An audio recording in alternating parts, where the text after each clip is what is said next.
Good morning, friends. This is such a wonderful talk by Swamiji.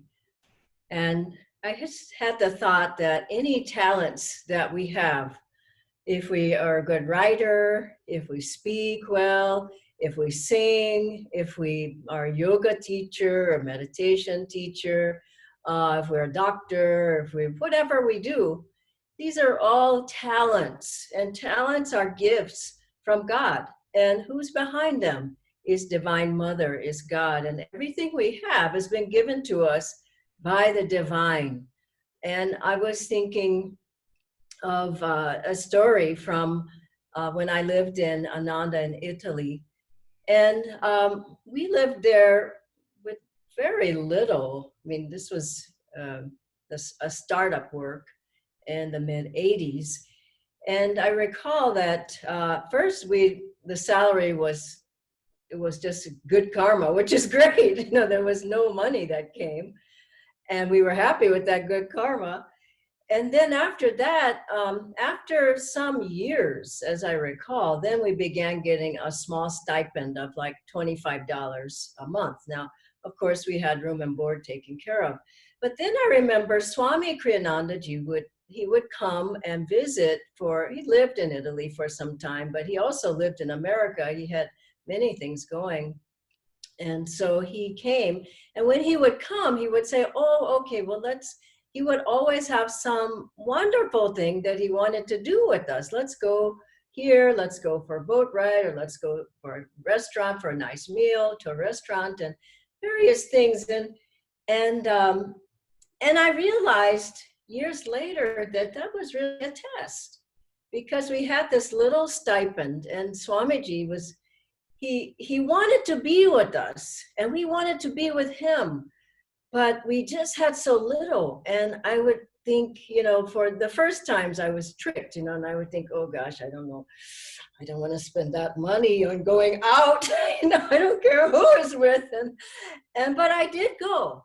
And every time I went, I passed the test, because I went and I wanted to be with Swamiji, and I was just so happy to be with him, and my energy went up, and I was so inspired, and I was happy, and everything went fine after that. But I noticed that the people who were attached to that little stipend that they had and didn't, no, I'm going to save, I'm not going to go, they were never happy. And I realized that it was Divine Mother saying, am I not your mother? Am I not going to take care of you? Come and spend time with me. Of course, I'm going to take care of you. And this is how I grew there, because I learned that test. Don't be attached to anything. And you all know the beautiful story of Master when he lost his mother at a very young age. I think he was 12 years old, and that would have been horrible. And he just prayed and prayed and prayed. He just couldn't be consoled. And finally, Divine Mother came to him in a vision. And she said, listen, it was me. I was behind your earthly mother. It was me who was loving you through her. And we need to remember that it was Divine Mother, through our friends, through our Guru Bhais, through our parents, through our Guru, through every experience, through what we have, what we don't have. Master had another beautiful vision of Divine Mother, and you might have heard or read the story of when he was there with Baduri Mahashai, I believe it was, and Master Mahashai. And Master Mahashai was just in love with Divine Mother, and he was there with her seemingly all the time. And Master saw him, and he just said, oh, please ask her if she loves me as well. And that night in a vision, she came to him again and said, always have I loved thee, ever shall I love thee. And somehow we forget that. And we think that Divine Mother's busy off here and there, but she is the one who's giving us health. She's the one who's giving us thought. She's the one who's taking care of she's the one who's taking care of our needs and our finances. She is the one. And these tests that come in life, like now, this challenging time, it's where do you put your faith? Do you put your faith in your own health? You put, like that beautiful story of Dr. Lewis's daughter. Master said she'll never have that again. We have to have our faith in God. And we realize that people are attached to people, things, experiences, everything. And Divine Mother's trying to pull us away from those attachments. And I was thinking of a story of when Swamiji left his body, and people were saying, "Oh gosh, you must be so sad. Oh, you must really miss him." And I just honestly, I felt he's inside of me. These experiences, people, things that are important to us, they're inside of us. Master, when he left his body and they were weeping for him, he appeared to one of the nuns, or she heard his voice saying, "I'm not in there." He was everywhere. He was omnipresent. Even while he was in his body, he was always, he said, "I can go to any of astral, causal, any region as I feel." And Master could, he was just as much in everybody else as he was in himself.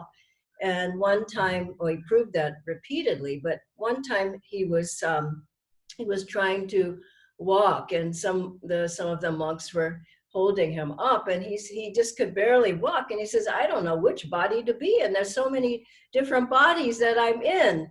And he was beyond that little form. And we get so attached to this body, this personality, this color, this nationality. And also Master showed that he could be, he was in everybody's thoughts. He told Swamiji, "I know every thought you think." And he was beyond just that little body. He said, "I killed Yogananda long ago. No one dwells in this temple now but God." And so he showed that he knew everyone's thoughts as well. And you might remember that very humorous story about the hamburgers, that one of the monks was going down to give a talk at one of the other ashrams. And so he was coming back late at night, and he thought, "Oh gosh, I'm so hungry and there's nowhere to eat, but there's just a hamburger stands." And he said, "But Master says we shouldn't eat meat." But he says, "He'll never know." And that's the thing, he knows now. People say, "Oh no, he doesn't know, he doesn't care about me." Well, he does. I remember one time Swamiji said to me, "Dhyana, his Master is helping you." And I thought, really? But think about it, the Guru does know. And so this fellow was coming back, and he stopped it, and he had a couple of hamburgers, and he said, "Well, Master will never know." As soon as he gets back to where Master was, I think it was the next day, Master said, "Oh," he asked him how the trip went. He said, "No, by the way, when you're out like that and late at night and there's nothing to eat but hamburgers, better not to eat." And I mean, he was beyond that little form. And so we have to remember that if we go beyond this, and I was thinking of what the attachments people have, they pull you outside of yourself. And it's like the waves, up and down, up and down. Yoga is the neutralization of those waves of reactions. I like this, I don't like this, I'm attached to this, I'm not attached to that, and on and on. And I had the image of my mind in my mind of a little boy, a little child, and maybe they're 4 or 5 years old, and you're taking them and you say, "Oh, let's go get some ice cream." And they say, "Okay, great." And they start jumping up and down. Maybe they're so elated about getting the ice cream on a hot day, let's say. And then you get close to the stand, the ice cream stand, and you see it's closed. And you say, "Oh, I'm sorry, Rajiv, it's closed." Oh, and the child starts crying probably. Isn't it so? You all must have children. But this is how children are, but it's how the adults are like that as well. Oh, oh, oh, oh. But as you meditate more and you go into the spine, the center of joy, the center of peace, the center of calmness, the center of your being, of light, of God, then you don't go in and out, up and down those reactions, but you stay centered in yourself. I remember when Swamiji told us this story, at least I wasn't there then, but the Ananda temple burned down to the ground. And Swamiji had helped. There were 3 different temples at the meditation retreat, and each one of them went down for one reason, but this one burned down. And Swamiji thought, Divine Mother, and he prayed, Divine Mother, did I do something wrong? I offered this temple to you. And he just prayed and kept offering to Divine Mother. And he said, please instruct me if I've done something wrong. And what did he feel but divine bliss? He felt an overwhelming feeling of bliss. Divine Mother touched his heart, he said, and he felt so blissful. And he said, oh, Divine Mother, thank you. He said, if this joy would come from just that, why don't you take all the buildings? It's so sweet, because he felt so much that what's important, the temple or God's love? And Master had his temple, Golden Lotus Temple, that was built there, and it's Anita's. It crashed right down the side of the hillside into the Pacific Ocean because of erosion. And Master said, what? It's the best thing that ever happened to me. He said, the best thing that ever happened to me. Now, you think, well, that's odd. Well, because he spread out his work after that. He started many other centers. He reached many more people. And so what looks like a disaster at a time, if you're not attached to it, to say, Divine Mother, it's what you want. It's not what I want. And I was thinking of the sweet story Master told about foods and attachment. He said, if you're attached to apple pie, then you'll have to be reborn in America. And if you have desire and attached for curry, you have to be reborn in India. So Swamiji said he saw this one monk who was eating curry all the time. And Swamiji said, but I thought you said you don't like curry. And he said, I don't, but I want to be reborn in India. And it's just a sweet illustration of what, if we really give our lives to God, honestly, food or no food, Divine Mother, she takes care of us. It's just such a sweet thought to have.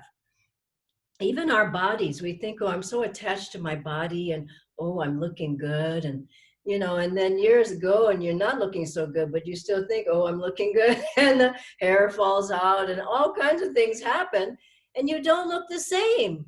But who are you? Are you that body? No, as Swamiji said, you wash the body, you realize that arm's going to be gone at some point. And if you read these stories of life after death, there's some wonderful stories as people have left their bodies and then they come back to tell what happened. One is by Dr. Raymond Moody. I remember reading that book, and one woman says, she says, she died and came back. She says, I was so free. I was nobody's wife, mother, sister. I was just the light. And another man, he says, he was looking down at his body he was just up on the ceiling, he's left his body, and his spirit was gone, but that body was still down there, and we were trying to revive him. And he said, oh gosh, I thought I looked a lot better than that.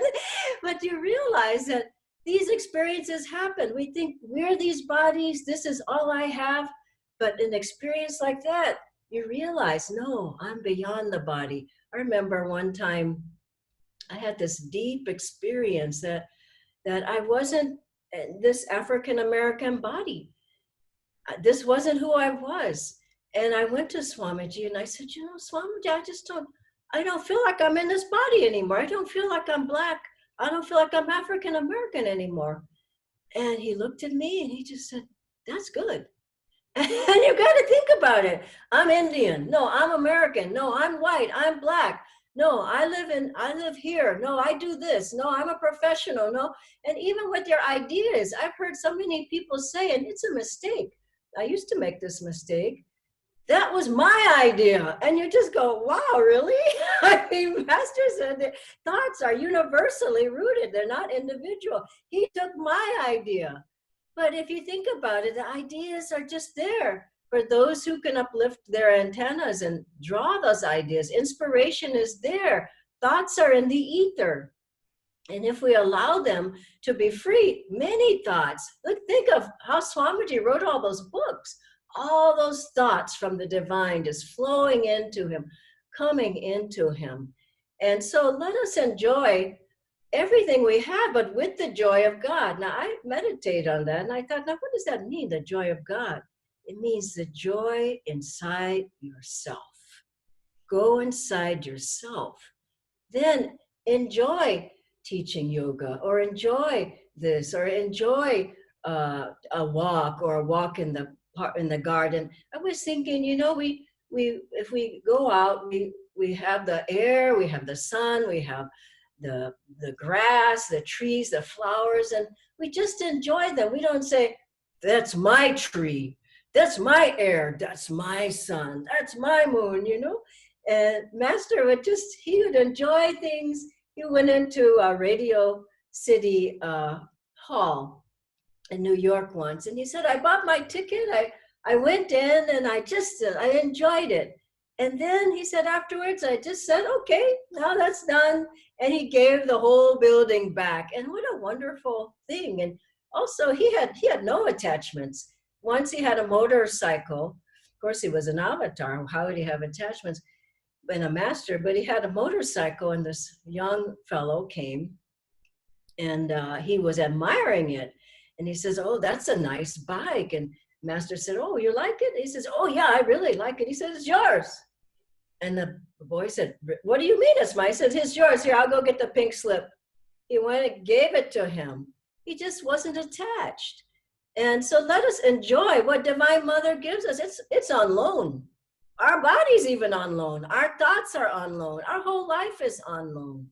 And if we live in that way, you can enjoy everything. Now, I remember Swamiji enjoyed so many things. We go out on a boat ride. He enjoyed Indian food, and he would, he'd just be sweating from the hot spices sometimes. And we said, Swamiji, it must be good, but it's so hot. He says, it's hot, but it's really delicious. And he enjoyed reading a P.G. Woodhouse story and laughing with us. He would enjoy a walk. He would enjoy travel. He even enjoyed it from inside. And if we can enjoy it from inside, there was one Swami who told him, don't enjoy anything. And Swamiji said, well, what do you mean? I mean, what about a beautiful sunset? Don't enjoy that. And Swamiji thought, that's a dry life. Master enjoyed. He enjoyed, oh God, beautiful, that chant, at thy feet I bow, everything, Divine Mother, it's beautiful. And how do we see it beautiful? You don't put on different colored glasses. You have to go inside yourself, and you feel the joy there. As Ananda, who was a great yoga master and fully realized he was free in that lifetime, at a certain point, he couldn't go to his work anymore because of the bliss that was in his spine rising up. This is what, as we practice our techniques, we want to just feel that bliss rising up more and more. And I love that the story of Sri Ramakrishna, who he was leaving his body through, he had cancer in the throat. And he was lying there, and one disciple came and he said, oh, Master, how are you feeling? And Sri Ramakrishna said, oh, God, it's terrible.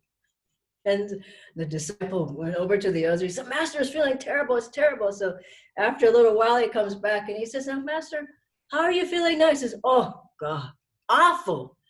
And so he goes back, the disciple, he says, he's awful. And he comes back a little while later. He says, Master, how are you feeling now? I hope you're feeling better. He says, oh, God, you just don't know the pain.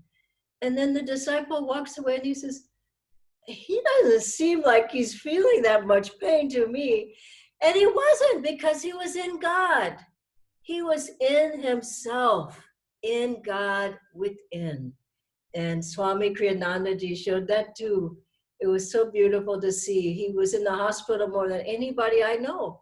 We would stay with him sometimes, and you would think, oh, he's in such pain. And then once I was there with another person, and we thought Swamiji was, he was sleeping when we came in. We thought, oh God, he's in so much pain. We don't disturb him. And there was a big bowl of fruit behind us there on the table someone had brought with some mangoes. And this was in California at the time. And mangoes, we love mangoes. This fellow had his hand on one of the mangoes, and we thought, Swamiji, he's feeling so bad, he'll never know anything. He was thinking that. Lee said, Swamiji, from the bed, he said, why don't you have a mango? And you just know.